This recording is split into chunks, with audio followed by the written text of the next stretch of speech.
Hello everyone, कैसे हो आप सब। होप करती हूँ कि आप सब ठीक होंगे गाइस। मैं भी ठीक हूँ।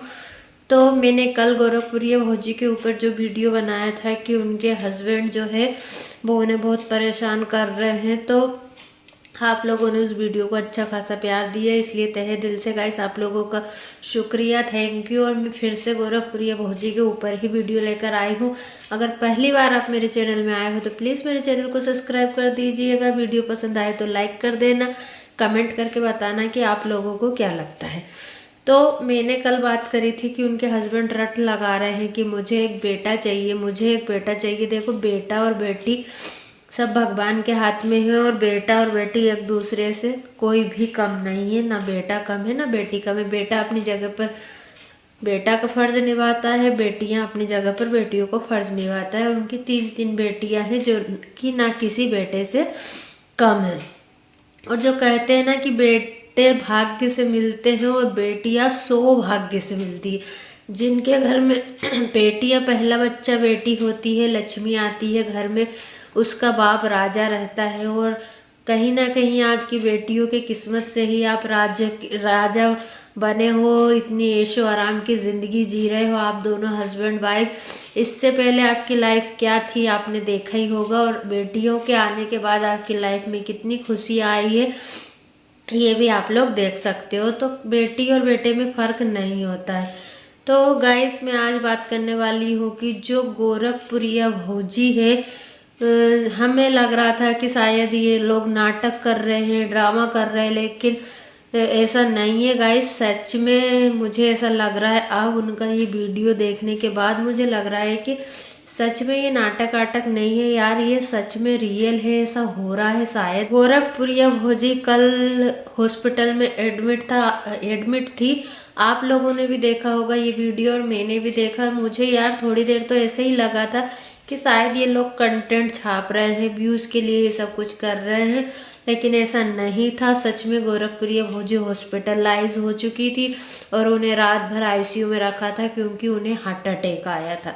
और कहा जा रहा है उनके हस्बैंड के द्वारा कि उन्हें पहली बार भी 2 बार हार्ट अटैक आ चुका है और ये तीसरी बार था। और मैं तभी कहूँ कि उस दिन उनके हस्बैंड जब इनसे लड़ रहे थे तो ऐसा क्यों बोल रहे थे कि तेरा तो कोई ठिकाना नहीं है, तू कभी भी दुनिया छोड़ के जा सकती है। तो मैंने सोचा यार गुस्से में बोल रहा होगा शायद, ऐसे ही कि गोरखपुरी भौजी दुबली पतली है तो इसलिए बोल दिया होगा। लेकिन उन्हें पता था कि उनकी वाइफ ज़्यादा टाइम के लिए नहीं है, शायद ऐसा उन्हें कहीं ना कहीं महसूस हुआ होगा, क्योंकि हार्ट अटैक बहुत ही खतरनाक समस्या होती है।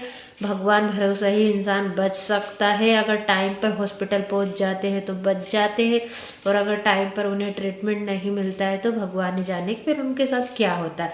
तो गोरखपुरी भौजी की कल छाती में दर्द हुआ, बोला कि 3 से 4 बार दर्द हुआ। तो उन्होंने थोड़ी देर तो मतलब कंट्रोल किया कि शायद ठीक हो जाएगा, ठीक हो जाएगा, लेकिन जब कंट्रोल से बाहर हो गया है, बेहोश होकर वो गिर गई, तब उन्हें गाड़ी में लेकर हॉस्पिटल ले जाया गया। और जो सबसे पहले हॉस्पिटल मिला उसी हॉस्पिटल में उन्हें एडमिट कर दिया और आईसीयू में रखा। उन्हें रात भर इंजेक्शन बोतल चले और सुबह 10-11 बजे के समथिंग उन्हें डिस्चार्ज मिल गया।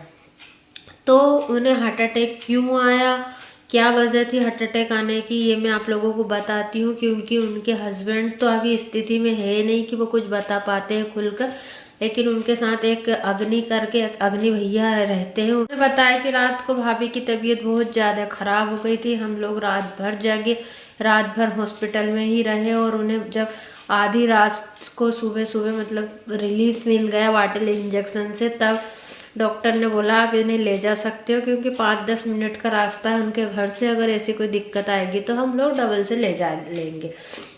लेकिन गोरखपुरी भौजी को ये हार्ट अटैक इसलिए आया है क्योंकि उन्हें डॉक्टर ने पहले साफ मना कर दिया था कि आप है ना कोई भी चीज़ का लोड नहीं लेना, डिप्रेशन बिल्कुल मत करना, टेंशन बिल्कुल मत लेना। लेकिन फिर भी वो उसने टेंशन लिया, और टेंशन क्यों ना हो यार, जब उसका हस्बैंड घर में रात दिन ऐसे तोड़ फोड़ करे, मार पीट करे और गाली गलौज करे और बेटे बेटे की मांग करे, तो एक औरत को टेंशन तो आगा। अपन सोचते हैं कि हम बीमार हैं, टेंशन नहीं करते, ऐसा नहीं होता है। टेंशन कहकर नहीं आता है, हम कितना भी इग्नोर करें चीज़ों को, लेकिन टेंशन आ ही जाता है, तो उन्होंने कुछ ज़्यादा ही टेंशन ले लिया, लोड ले लिया माइंड पे, दिल पे, हार्ट पे, तो उन्हें इसका खामियाजा भुगतना पड़ा। उन्हें हार्ट अटैक आ गया और गोरखपुरी भौजी को 2 से 3 बार हार्ट अटैक आ गए। भगवान की कृपा से वो बच गई है, लेकिन गाइस उनका कोई ठिकाना नहीं है कि ऐसे चीज़ों में कभी ठिकाना नहीं रहता है कि कब क्या हो जाए।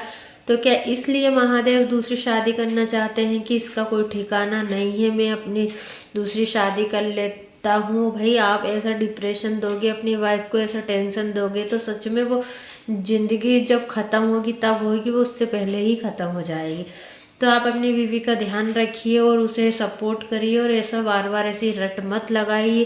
सब लोग बोल रहे हैं, जो अग्नि उनका देवर है जो उन्हें भाभी भाभी कहता है, वो कह रहा है कि भैया की सच में सिचुएशन खराब है, शायद उसे किसी ही भूत ने पकड़ लिया है, ऐसा कहा जा रहा है। कहा जा रहा है कि उनका घर शमशान के पास है, शायद किसी भूत प्रेत का साया उनके ऊपर पड़ गया है, या किसी ने कुछ कर दिया है, या किसी ने कुछ उन्हें भड़का दिया है, पता नहीं क्या हुआ है गाइस। और मैं ये कहना चाहती हूँ भाई, इनकी 3 बेटियां हैं और उन्होंने इतने दूर गांव से अलग जाकर घर क्यों बनाया और शमशान घाट पर ही घर क्यों बनाया?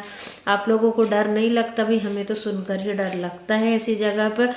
तो इनके हस्बैंड कभी बच्चों की तरह बिहेव करते हैं, कभी मतलब ड्रिंकिंग की तरह बिहेव करते हैं, कभी अग्रेसिव हो जाते हैं, ये इनका नेचर है। और रात को भाभी जब ऐसी हुई तब भी इन्हें कोई होश नहीं था, इनको साथ में ले गए, फिर भी इन्हें विश्वास नहीं था। जब भाभी ऑक्सीजन में थी तब इन्हें बताया कि देखो ऐसा ऐसा है, तब उनको थोड़ा सा समझ आया कि हाँ शायद इनकी तबीयत सच में ख़राब है, या तो वो नाटक कर रहे हैं, और अगर नाटक नहीं कर रहे हैं तो फिर सच में ऐसा कुछ है। तो भाई उनका ट्रीटमेंट करवाइए, या फिर उसके लिए कुछ झाड़ फूँक कुछ तो करवाइए। ऐसे करने से घर गृहस्थी नहीं चलती है। और घर में अगर एक इंसान भी डिप्रेशन में रहता है, लड़ाई झगड़ा चलता है ना, तो पूरा घर का माहौल बहुत नेगेटिव हो जाता है। घर में बच्चों का, बूढ़ों का, किसी का भी मन नहीं लगता है, खाना बनाना पीने, मतलब हर चीज़ में मन नहीं लगता है। इससे वातावरण भी प्रदूषित होता है और हर जगह नेगेटिविटी छाती है। तो मैं तो यही कहूँगी कि भैया आप है ना उस घर को छोड़कर अच्छी जगह घर बनाइए, फिर से घर बनाइए, उस घर को बेच दीजिए और अपने बच्चियों के लिए सेफ जगह पर घर बनाइए, क्योंकि आपकी बेटियां हैं, ज़माना ठीक नहीं है, लोग कुछ का कुछ बोल देते हैं। तो चलिए गाइस, इसी के साथ इस वीडियो को एंड करती हूँ। वीडियो पसंद आया है तो लाइक शेयर सब्सक्राइब कर देना। मिलेंगे नेक्स्ट वीडियो में ऐसी ही कुछ जानकारी के साथ, तब तक के लिए बाय बाय।